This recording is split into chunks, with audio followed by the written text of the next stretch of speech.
성경의 수업을 걷다. 오늘은 열왕기상 16장입니다. 열왕기상 16장은 북이스라엘의 왕조가 얼마나 자주 바뀌고 있는지를 보여주고 있습니다. 북이스라엘은 여로보암이 죽은 지 26년 동안 왕조가 여러 차례 바뀌게 되었는데요. 두 번의 쿠데타와 네 왕조가 등장합니다. 그러나 쿠데타가 일어나서 왕이 몰살당하고 새로운 왕조로 바뀌어도 한 가지 공통점은 여로보암의 잘못을 그대로 답습하고 있었다는 사실입니다. 북이스라엘의 가장 큰 문제는 여로보암이 저질렀던 우상 숭배였는데 그들은 다른 것은 다 청산하고 새롭게 하면서도 이 문제만큼은 정리하지 못했던 거예요.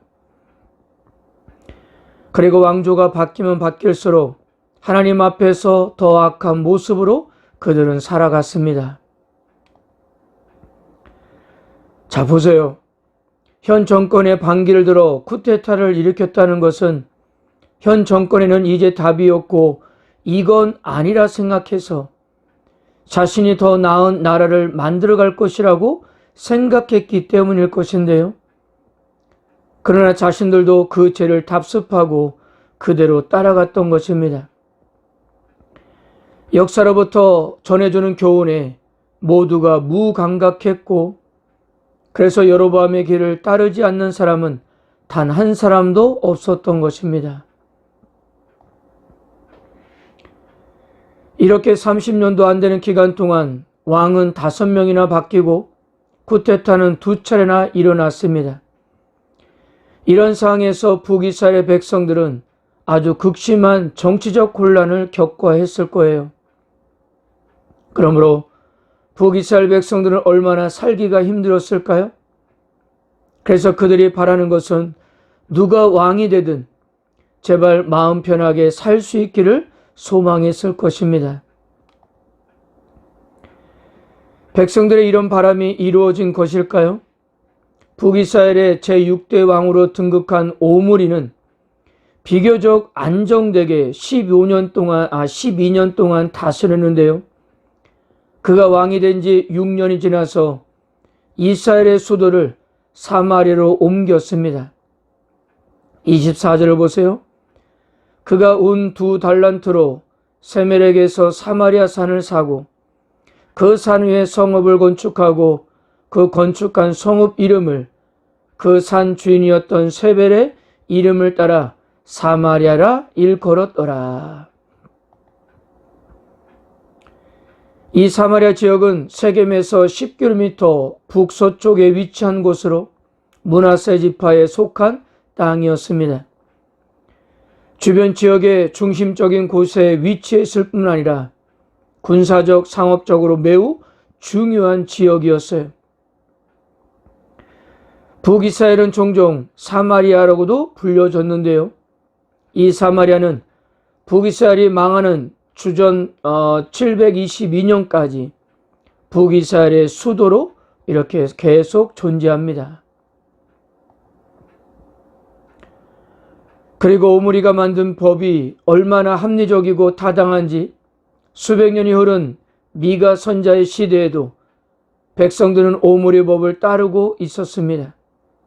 미가서 6장 16절을 한번 참고해 보면요. 너희가 오므리의 율례와 아합집의 모든 예법을 지키고 그들의 전통을 따르니 내가 너희를 황폐하게 하며 그의 주민을 사람의 조석거리로 만들리라. 너희가 내 백성의 수욕을 담당하리라. 오므리는 이후에 모압을 정복하여 국경을 넓혔고요. 북이스라엘의 역사상 가장 안정된 시기, 평화로운 시기가 바로 이때였다고 합니다. 당시 아수르의 문서를 보면 이스라엘을 오므리의 땅이라고 이렇게 불렀다고 합니다. 그러니까 솔로몬 이래로 이스라엘을 가장 부강하게 만든 매우 유능한 통치자였음은 분명해 보입니다. 그렇다면 이 오므리에 대한 하나님의 평가는 어땠을까요? 25절과 26절입니다. 오므리가 여호와 보시기에 악을 행하되 그 전에 모든 사람보다 더욱 악하게 행하여 느밧의 아들 여로보암의 모든 길로 행하며 그가 이스라엘에게 죄를 범하게 한 그 죄 중에 행하여 그들의 헛된 것들로 이스라엘 하나님 여호와를 노하시게 하였더라. 오므리가 북이스라엘을 다스리면서 북이스라엘 역사상 이때가 가장 안정된 시기와 평화로운 시기였지만 오히려 하나님은 하나님을 노하게 만들었던 시기였어요. 왜 이렇게 하나님께서 노하셨을까요? 오므리가 하나님 앞에서의 가장 큰 죄악은 북이스라엘뿐만 아니라 결과적으로 남유다에 이르기까지 영향을 주었던 바알의 신앙을 들여왔기 때문입니다. 시돈왕 엣바알과 동맹을 맺고 자기 아들 아합과 엣바알의 딸 이세벨을 결혼시킨 거예요.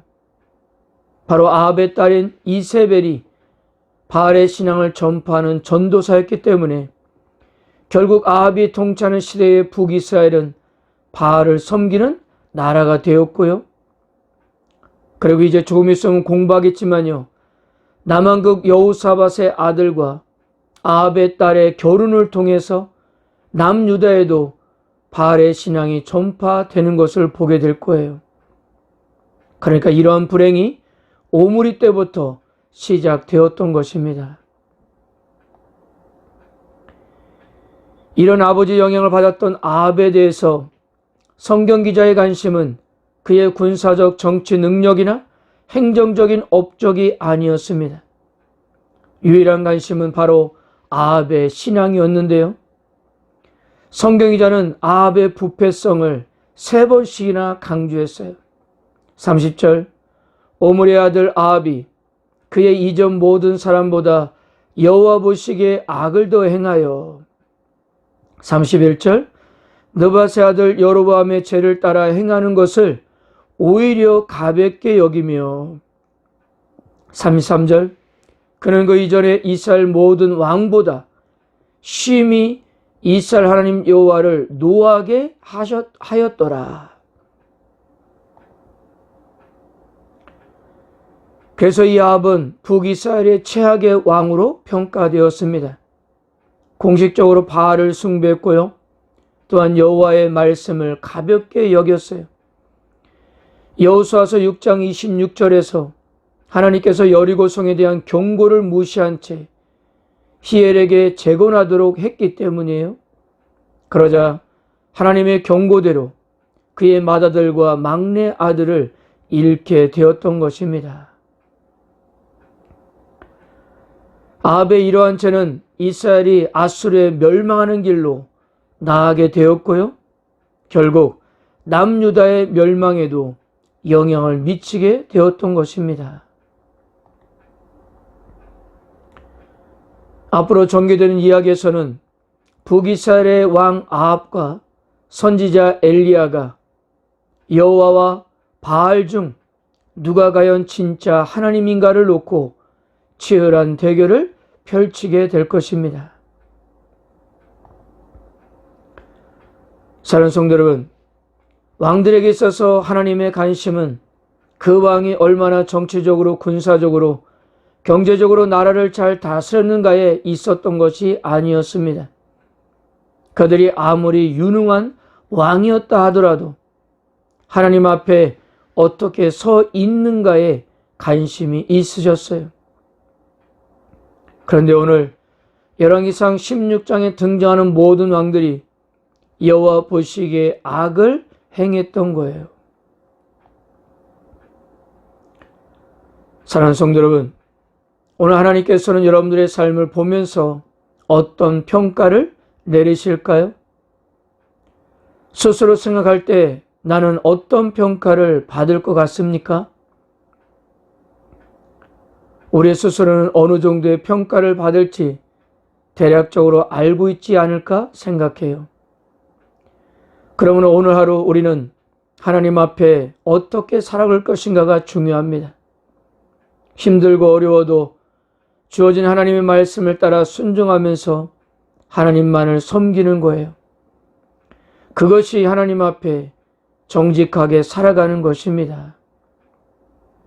오늘도 세상의 인정이 아닌 하나님께 인정을 받는 하루가 되시기를 바랍니다.